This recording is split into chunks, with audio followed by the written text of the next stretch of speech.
আচ্ছা, আচ্ছা। Prep with মিতে সকলকে স্বাগত। তো আমাদের যারা ভিউয়ার রয়েছে, যারা দেখছো, তারা স্ক্রিনে যাকে দেখতে পাচ্ছ তোমরা অনেকেই চেনো একে। তো সৈকত সাধু খান। আহ, এবারের যে পিএসসি 2022-এর যে আমাদের পরীক্ষা হয়েছিল তাতে পিডাব্লিউডিতে ইউআরে একটা আমাদের সিট সিকিওর করেছে। তো প্রথমে সৈকতকে তো অনেক অনেক কংগ্রাচুলেশন যে সৈকত এটা পেরেছে, এবং সৈকতের অনেক দিনের লড়াই। তো সেটা সম্পর্কে ধীরে ধীরে ধীরে ধীরে জানবো। তো সৈকত, প্রথমে তোমাকে কংগ্রাচুলেশন। আর থ্যাংক আরো ইউ একটা স্যার। কথা, সেটা হচ্ছে যে আমাদের ভিউয়ার্সদেরকে তুমি এই যে কথাটা প্রথমে বলো, সেটা হচ্ছে যে তোমার প্রোফাইলটা কি, মানে তুমি কোয়ালিফিকেশন তোমার কি কি রয়েছে, তুমি বর্তমানে কি কি কি জায়গা থেকে মানে বিলং করো, এবং এখন তুমি কোন জায়গাতে এসে দাঁড়িয়েছো, সেই জায়গাটা একটু যদি এসে বলো, তারপরে ফার্দার তোমাকে প্রশ্নে আমি আসছি। স্যার, আমি 2015 সালে বিটেক পাস করি। তারপর থেকে আমি বিভিন্ন জায়গায় প্রাইভেটে জব করি। জব করতে করতে বর্তমানে আমি একটা প্রাইভেট কোম্পানিতে জব করছি। সেখান থেকেই প্রিপারেশন নিয়ে আমি 2018 সালেও পরীক্ষা দিয়েছিলাম। তো সেখানে আমার 4 নম্বরের জন্য ফাইনাল কাট অফ ক্লিয়ার হয়নি। তো ওকে। আমার বরাবরই একটা টার্গেট ছিল যে পিডব্লিউডিতে একটা সিট সিকিউর করা। আমার যখন কলেজে পড়তাম তখন থেকে একটা ইচ্ছা ছিল যে পিডব্লিউডি আমার খুবই পছন্দের একটা ডিপার্টমেন্ট। সেই সূত্রে প্রিপারেশনটা নিতাম, এখানে জব করতে করতে প্রিপারেশন নিতাম। তো যখনই টাইম পেতাম, তো সেখান থেকে আমি মোটামুটি রিটেনটাও ভালো গিয়েছিল, আর ইন্টারভিউটাই আমার স্যার ভালোও গিয়েছিল। সেখান থেকে আমি মোটামুটি পিডব্লিউডিতে 117 র্যাঙ্ক করি। বাহ। পিডব্লিউডিতে আমার র্যাঙ্ক হচ্ছে 75। পিডাব্লিউডিতে র্যাঙ্ক হচ্ছে 75, ওভারঅল হচ্ছে একশো ওভারঅল সতেরো 117। বাহ, গ্রেট গ্রেট গ্রেট। না, এখানে 2015-তে বিটেক পাস করো, তার মানে তো মোটামুটি 10 বছরের লড়াই, অনেকটা লড়াই হ্যাঁ তো। স্যার, অনেকটা লড়াই করে করে করে করে স্যার। আচ্ছা, ঠিক আছে। সবাই তো সাকসেস সাকসেস সাকসেস সাকসেস এই জায়গাটা দেখছে। এখানে কতগুলো ফেলিয়ার রয়েছে সেটা একটু বলো তো দেখি আমাদেরকে। ফেলিয়ার বলতে স্যার, আমি 2018 সালে পিএসসি দিয়েছিলাম, তখন আমার খুব নিয়ার মিসের জন্য আমার হয়নি, রিটেনের নম্বরটা একটু আর কম ছিল বলে। আর আর স্যার, অ্যাসিস্ট্যান্ট ইঞ্জিনিয়ারের পরীক্ষাটা দিয়েছিলাম। সেটা তো আমার রিটেনের মানে 3-4 নম্বরের জন্য কোয়ালিফাই করতে পারেনি। আচ্ছা, ফাইনালি এই পরীক্ষাটা দিই, তো আমি এখানে কোয়ালিফাই করি। মানে দুটো ফেল হয়ে যাওয়ার পরেও তুমি দুটো থামোনি, fail এটা হয়ে হচ্ছে গেছে। বড় কথা, না, না। তাই তো? হুম, না, না, 10টা বছর লড়াই করা মানে ভীষণ ব্যাপার, এবং তুমি তো বলছো হুম, বিভিন্ন জবের সাথে তুমি যুক্ত ছিলে প্রাইভেট কোম্পানিতে। হুম, তার মানে হুম, কাজ করতে করতে পড়াশোনাটাও চালিয়ে যাওয়ার একটা ব্যাপার হুম, তো ছিলই। মানে বিভিন্ন রকম কাজের প্রেশার সামলে যখনই টাইম পেতাম তখনই ওই না, পড়তাম সেটা পড়ে। সেটা সেটা তুমি ধরো, আমাদের তো প্রচুর ভিউয়ার্স রয়েছে যারা হুম, জব করে, এবং হুম, প্রচুর স্টুডেন্টও আমার রয়েছে যারা হুম, জব করে। তো তুমি হুম। তাদেরকে কি বলতে চাও, মানে তারা কিভাবে টোটাল জিনিসটাকে ম্যানেজ করবে? আমাদের পরীক্ষা তো একটু টাইম লেন্দি প্রসেস, যেহেতু আমাদের ওয়েস্ট বেঙ্গল গভর্নমেন্টের পরীক্ষাগুলো একটু লেন্দি প্রসেস হয়। তো যারা জব করে তাদের ক্ষেত্রে এটাই সুবিধা যে তারা যদি দিনে 3-4 ঘন্টাও যদি টাইম বার করতে পারে প্রিপারেশন নেওয়ার জন্য, হুম। তো সেটা খুবই এনাফ। সেটার জন্য আজকাল একটা পরীক্ষা ক্র্যাক সে করতে পারবে। আর আচ্ছা, জব যারা করেন আচ্ছা, ঠিক আছে, তাদেরকে, ঠিক আছে, এবার তুমি বলে নাও, আমি তারপরে বলছি, তুমি বলো বলো। আর জব যারা করে তাদের এক্সপিরিয়েন্সের জন্য ইন্টারভিউতে একটুখানি প্রিপারেন্স হয়তো দিলেও দিতে পারে। একজন যে বাড়িতে বসে প্রিপারেশন নিচ্ছে হুম। তার থেকে একটু প্রিপারেশন দিলেও দিতে পারে, এটা আমার ব্যক্তিগত মতামত। একদম একদম।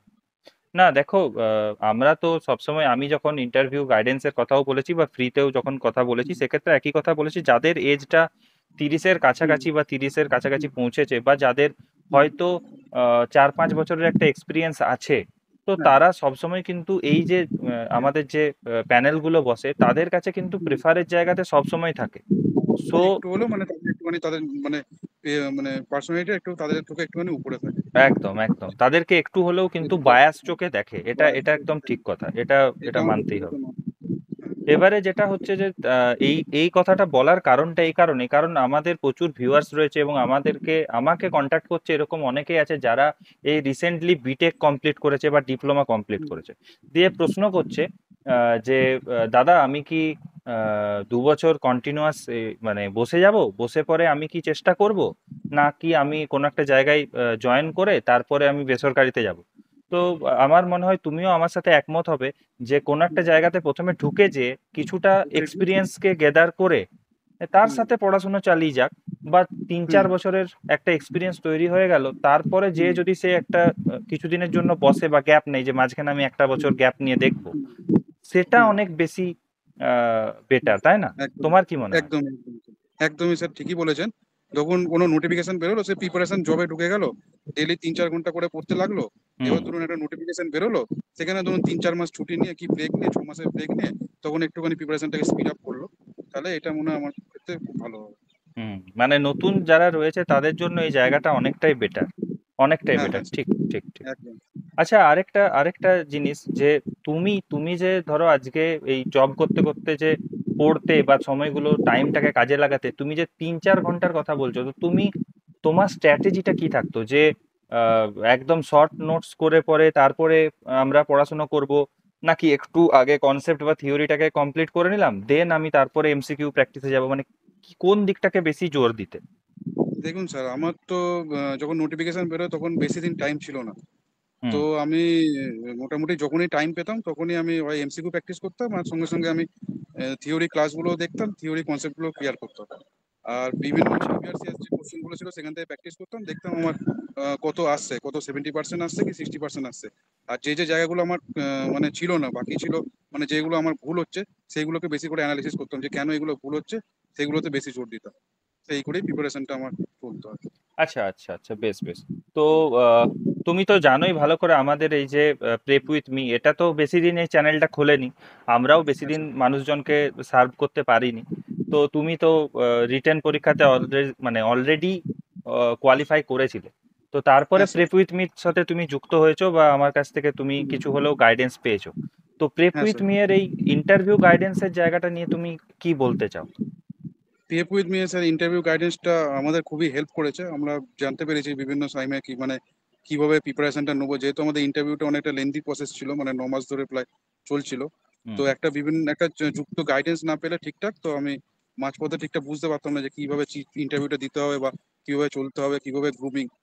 তো এটাই আমার দিক থেকে আপনার দিক থেকে খুবই হেল্প করেছে, মানে বিভিন্ন মানে ইন্টারভিউ কি করে দিতে হবে, মানে ইন্টারভিউটা কিভাবে প্রসেসে চলছে, এগুলো জানার জন্য বা একটা প্রসেসের সঙ্গে যুক্ত থাকার জন্য আপনার মানে সঙ্গে যুক্ত ছিলাম, এটা আমার খুবই হেল্প করেছে।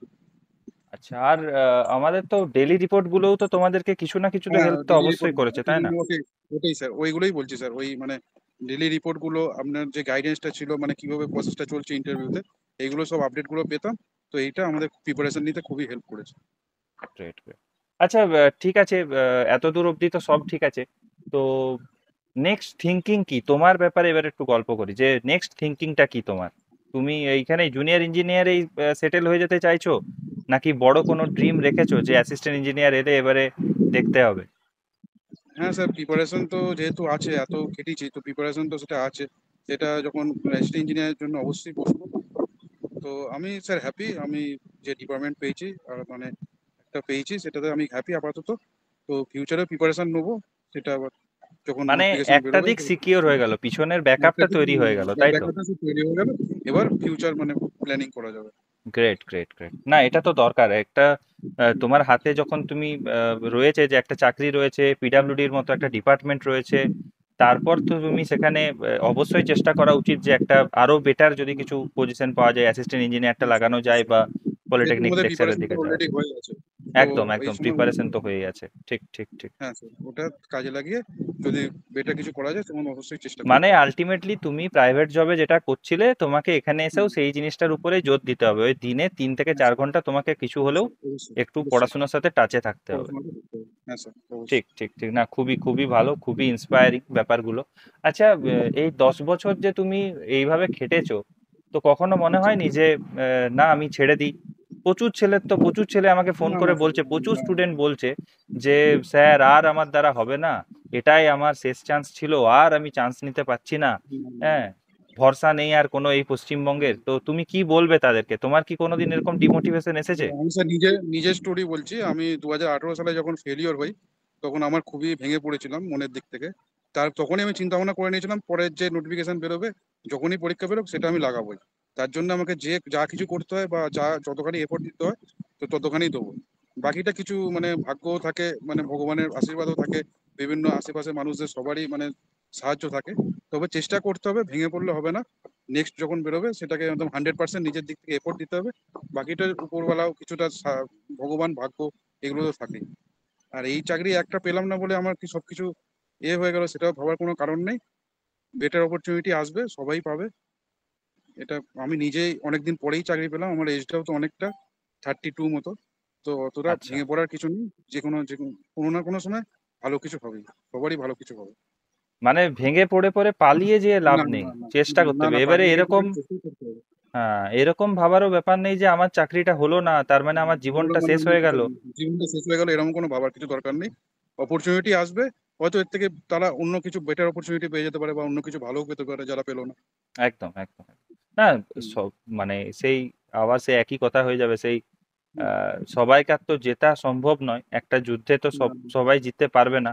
বাট তাদের হুম, নিজেদের যুদ্ধগুলো আলাদা আলাদা, সবাইকার তো নিজের আলাদা আলাদা যুদ্ধ থাকে। তো সেই হুম, যুদ্ধগুলোতে অবশ্যই তারা কোথাও না কোথাও জিতবে, এই আর হুম, কি। হেরে অবশ্যই। যাওয়াটা চলবে না, ব্যাক না, করে হেরে যাওয়াটা যাওয়াটা, হেরে মুশকিল। গেলে চলে যাবে না। না স্যার, আচ্ছা, চালিয়ে যেতে ঠিক হবে। ঠিক ঠিক। আর যারা এখন মানে আজকের শেষ প্রশ্নের দিকে এগোয়, বেশি তোমাকে আর টাইম নেব না কারণ অলরেডি তোমাকে আমি বেশি সময় নেব না বলেইছিলাম। তো একদম লাস্ট প্রশ্ন বা লাস্ট কথা তোমার কাছ থেকে জানতে চাইবো যে যারাই আসছে, যারাই অ্যাসপিরেন্ট হিসেবে কাজ করছে, মানে নেক্সট ধরো নতুন স্টুডেন্ট রয়েছে, পুরনো স্টুডেন্ট রয়েছে, আহ, সকলকেই তুমি কি বলতে চাও, তোমার তরফ থেকে মেসেজটা কি? যে what is your success story, তার পিছনে তো একটা ছোট্ট সামারি যে তাদেরকে তুমি ডেলিভার করতে চাও, যে আমাকে দেখে এটা বোঝো বা আমার কাছ থেকে আমি এটা ফিল করেছি, আমি তোমাদেরকে এটা শেয়ার করতে চাই। তো সেটা কোন জিনিসটা?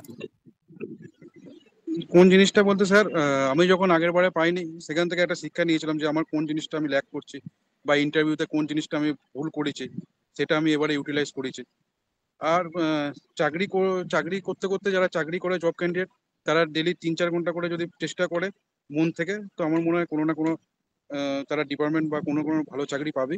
আর যারা বাড়িতে বসে প্রিপারেশন নিচ্ছে, তারা তো অলরেডি অনেকটা এগিয়ে, তারা সবাই ভালো জায়গায় একদিন না একদিন পৌঁছাবে, যদি সেটা মন থেকে 100% নিজেকে দিয়ে চেষ্টা করে। না, আরো আরো একটা জিনিস আমার মনে হয় তুমি চাইলেই বলতে পারো, সেটা হচ্ছে যে পশ্চিমবঙ্গে থেমে থাকাটা কি উচিত?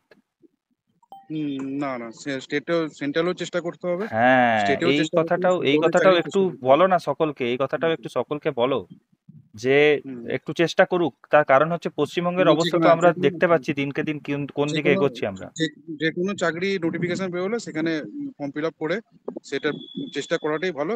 যত বেশি পরীক্ষা দেবে, তত বেশি কম্পিটিশনটা বুঝতে পারবে, তত বেশি নিজেকে ইমপ্রুভ করতে পারবে। ঠিক ঠিক ঠিক ঠিক, অবশ্যই সৈকত, অনেক অনেক ধন্যবাদ।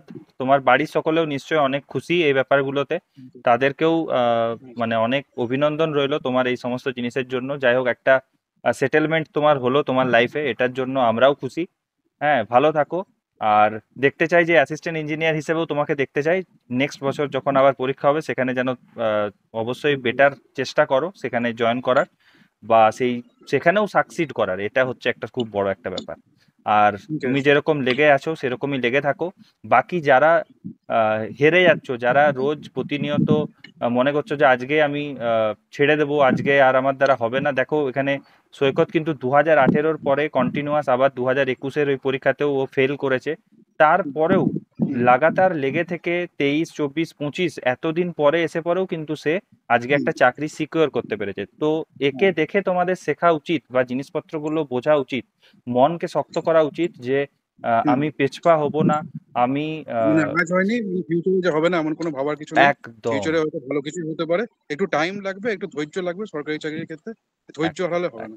একদম একদম একদম একদম একদম, মানে প্রিসিয়াস কথাবার্তা, টাইম লাগবে, ধৈর্য লাগবে, হেরে হুম, গেলে চলবে না। না না না। গ্রেট গ্রেট গ্রেট সৈকত, ধন্যবাদ। চলো, থ্যাংক ইউ, পরে ঠিক কথা আছে হবে। Sir, thank you.